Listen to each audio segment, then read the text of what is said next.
I have a huge opportunity here because I can learn from all of these amazing people. Um, I have experienced this myself. I have definitely felt like the dumbest person in the classroom. And I do remember it was like a decision to make where I was like, am I going to leave this class? It was as I've shared with you, it was an introductory biology class at Duke. I had a real reckoning where I was like, I can stay in the class, and I can learn a lot because everyone here is smarter than me, or I can leave and I can go feel like a big fish in a small pond.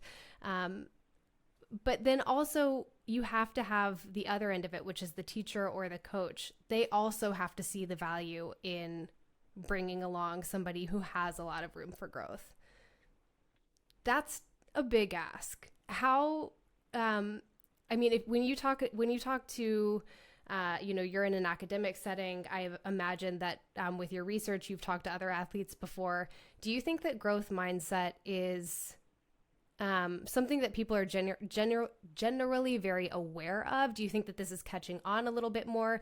And how valuable of a tool do you think that this is for athletes? Oh, I think it's one of the new gospels that's going to set you free. Ladies and gentlemen, I have You good heard it here first, news. or maybe Y- third. Yeah, there is growth mindset, no matter how, even if you don't perform well. Yeah, I do think that this concept of growth mindset is very beneficial to athletes and even other people, just in terms of self-help. I mean, it's not like the Yeah. end of the world if you don't do well. I mean, the pathway to success requires failure most of the time, and so in order to succeed you have to fail, kind of idea. And I do think that crystallizing this growth mindset notion is very beneficial, and it's easy to map onto once you just know about the concept of, oh yeah, this is growth mindset.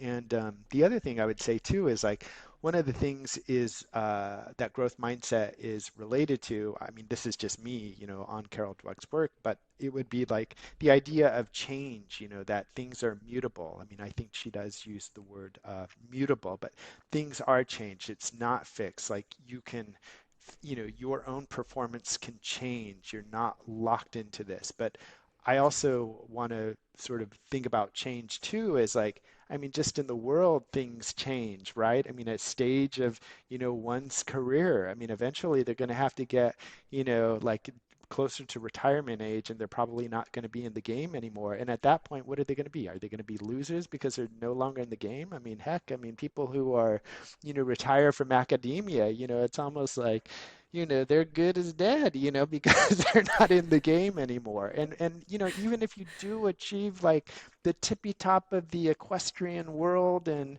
I don't know what that means, but you Number might one on get the like leaderboard. roses or okay, number one on the leaderboard, and you know what? What are you going to do with that later on? Are you going to put that on your gravestone that, what, I was number one on the leaderboard in 2023? No one's going to care. I mean, who was on the leaderboard in 1901?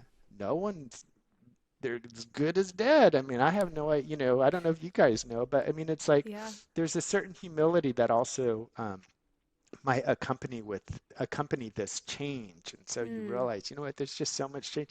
It just doesn't matter. I mean, even from a existential perspective, we're just yeah. like a poof in time. And so, let's just have fun and, try to do the best that we can and not take it too seriously. In fact, I think people who do, put their whole identity Mm, in this honor or in this position of being number one on the leaderboard or whatever, I mean, those people, if they don't know how to, separate the two, as Carol Dweck is suggesting to get growth mindset, they're probably going to have a heck of a time retiring.